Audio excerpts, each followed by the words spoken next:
जय श्री गणेश। मैं हूं पंडित जगदीप। जेडी न्यूज़ 24 की ओर से आप सभी को सादर नमन। आपकी हथेली में छिपा है आपके ही जीवन के कई रहस्य। आपके व्यक्तित्व का आईना है आपकी ही खुद की हथेली। हर व्यक्ति अपने भविष्य के बारे में जानने को उत्सुक रहता है, लेकिन भविष्य कथन कोई आसान विद्या नहीं है। वैदिक ज्योतिष शास्त्र में बहुत सारी ऐसी विधाएं हैं जिनके माध्यम से भविष्य कथन किया जा सकता है। इन्हीं विधाओं में से एक विधा है हस्तरेखा शास्त्र। हस्तरेखा को वैदिक ज्योतिष शास्त्र का एक प्रमुख अंग माना गया है। प्राचीन काल से इस विद्या का महत्व बहुत रहा है।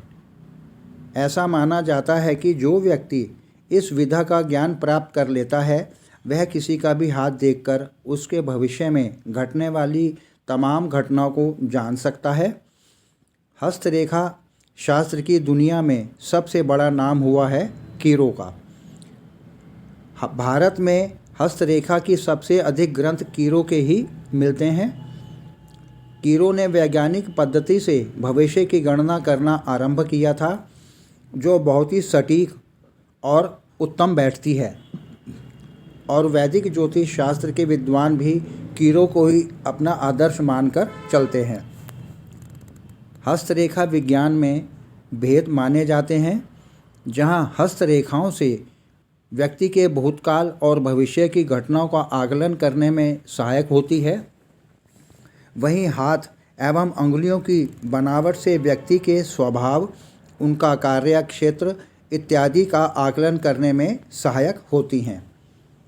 अब यदि हाथ की प्रमुख रेखाओं की बात की जाए तो हथेली में मुख्यतः 7 बड़ी और 7 ही छोटी रेखाओं का बहुत महत्व माना गया है, क्योंकि ये रेखाएं व्यक्ति के जीवन से संबंधित तमाम बातों को अपने में समेटे रहती हैं और व्यक्ति के वर्तमान तथा भविष्य का निर्धारण करती हैं।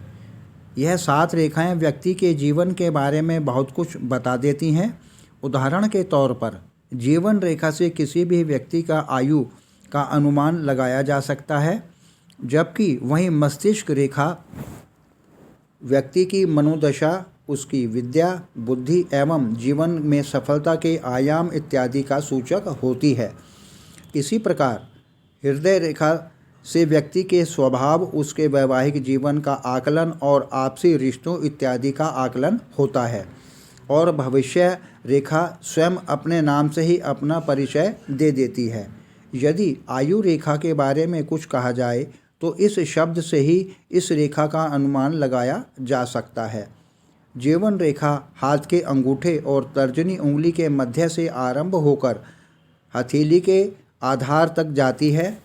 जीवन रेखा जितनी अधिक लंबी और सुस्पष्ट होगी, व्यक्ति की आयु भी इतनी ही लंबी होती है। यदि जीवन रेखा बीच में कहीं अस्पष्ट या टूटी हुई होती है तो उसे अल्प आयु या स्वास्थ्य का नुकसान होने का आभास कराता है। यदि जीवन रेखा पूर्ण स्पष्ट होकर व्यक्ति के आधार पर चली जाती है तो वह व्यक्ति स्वास्थ्य जीवन व्यतीत करता है, जबकि अस्पष्ट और टूटी हुई रेखा आयु में बाधा का आभास देती है। अब यदि हृदय रेखा के बारे में चर्चा की जाए तो यह रेखा कनिष्ठ के ठीक नीचे निकलकर तर्जनी उंगली के मध्य तक पहुंचती है। यह रेखा व्यक्ति के स्वभाव को दर्शाती है। हृदय रेखा जितनी लंबी होती है, व्यक्ति उतने ही मृदुभाषु, सरल और जनप्रिय होता है। इस प्रकार के व्यक्ति समाज में सर्वस्वीकार्य होते हैं और व्यक्तिगत जीवन में सम्मान और प्रतिष्ठा के साथ जीवन यापन करते हैं। इन लोगों के मन में छल कपट बहुत ही कम मात्रा में पाया जाता है और यह संतोषी प्रवृत्ति के होते हैं। और जिन लोगों की हथेली में हृदय रेखा छोटी होती है, वह व्यक्ति असंतोषी, चिड़चिड़ा, शंकालु और समाज में दूर रहने वाली प्रवृत्ति के होते हैं। ऐसे व्यक्ति छोटी सोच वाले होते हैं और जल्दी ही किसी पर विश्वास भी नहीं करते। आमतौर पर इस प्रकार के व्यक्ति क्रूर प्रवृत्ति के देखे गए हैं। मस्तिष्क रेखा, यह रेखा तर्जनी उंगली के ठीक नीचे से और जीवन रेखा के आरंभिक स्थान से निकलती है और सबसे छोटी उंगली यानी कनिष्ठ उंगली के ठीक नीचे हथेली तक जाती है। किसी किसी व्यक्ति के हाथ में यह रेखा कनिष्ठ उंगली तक पहुंचने से पहले ही समाप्त हो जाती है। ऐसी रेखा मस्तिष्क रेखा कहलाती है। मस्तिष्क रेखा जितनी लंबी होगी, व्यक्ति का मानसिक संतुलन उतना ही उत्तम होगा। ऐसे लोग भाग्य से ज़्यादा मेहनत पर विश्वास करते हैं। इन लोगों की स्मरण शक्ति काफ़ी अच्छी होती है और प्रत्येक कार्य को सोच समझकर करते हैं। इस प्रकार के लोगों में हमेशा कुछ न कुछ सीखने की ललक रहती है, जबकि इसके ठीक विपरीत छोटी मस्तिष्क रेखा वाले लोग जल्दीबाजी में रहते हैं। वह कर्म से ज़्यादा भाग्य पर विश्वास करते हैं और हमेशा जल्दीबाजी में निर्णय लेते हैं, जिसका पछतावा उन्हें बाद में होता है। भाग्य रेखा, यह रेखा मध्यमा और अनामिका उंगली के बीच से निकलकर नीचे हथेली तक जाती है। भाग्य रेखा जितनी स्पष्ट होती है, व्यक्ति का जीवन उतना ही सरल होता है, जबकि इसके विपरीत जिन लोगों के हाथ में यह रेखा अस्पष्ट या टूटी हुई हो, वह व्यक्ति जीवन में थोड़ा बहुत संघर्ष अवश्य करता है। इससे तात्पर्य यह होता है कि इस प्रकार के व्यक्ति कर्मवादी, मेहनती होते हैं और जीवन में संघर्षों से घिरे रहते हैं। अब बात करते हैं सूर्य रेखा की। यह रेखा सभी व्यक्तियों के हाथ में नहीं पाई जाती है। यह रेखा चंद्र पर्वत से आरंभ होकर अनामिका उंगली तक जाती है। जिस व्यक्ति के हाथ में यह रेखा होती है, वह व्यक्ति निडर, स्वाभिमानी, मजबूत, इच्छा शक्ति वाला होता है। यदि स्वास्थ्य रेखा के बारे में चर्चा की जाए तो यह रेखा सबसे कनिष्ठ उंगली के नीचे से प्रारंभ होकर हथेली के नीचे की ओर से चली जाती है। वह व्यक्ति स्वास्थ्य की सूचक कहलाती है। अब बात करते हैं शुक्र मुद्रिका की।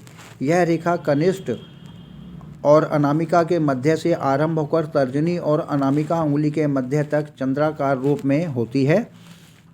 ऐसे लोग विलासी जीवन जीते हैं। इस प्रकार के लोग कामुक, खर्चीले और भौतिकबाजी जीते हैं। अब जानते हैं हथेली में छोटी रेखाओं के बारे में। पहले बात करते हैं मंगल रेखा की। यह जीवन रेखा और अंगूठे के बीच से निकलती है और मंगल पर्वत तक चली जाती है। ऐसे लोग अपने लक्ष्य के प्रति बहुत ही जुझारू होते हैं और जब तक किसी कार्य को पूरा न कर लें, तब तक इन्हें चैन नहीं आता। अब यदि चंद्र रेखा के बारे में चर्चा की जाए तो यह रेखा कनिष्ठिका अंगुली और अनामिका अंगुली के मध्य से निकल नीचे मणिबद्ध रेखाओं की ओर चली जाती है। इस रेखा को प्रेरणादायक रेखा भी कहते हैं। इस प्रकार के व्यक्ति व्यवहार कुशल होते हैं और जल्दी ही लोगों से घुल मिल जाते हैं। अब बात करते हैं विवाह रेखा की।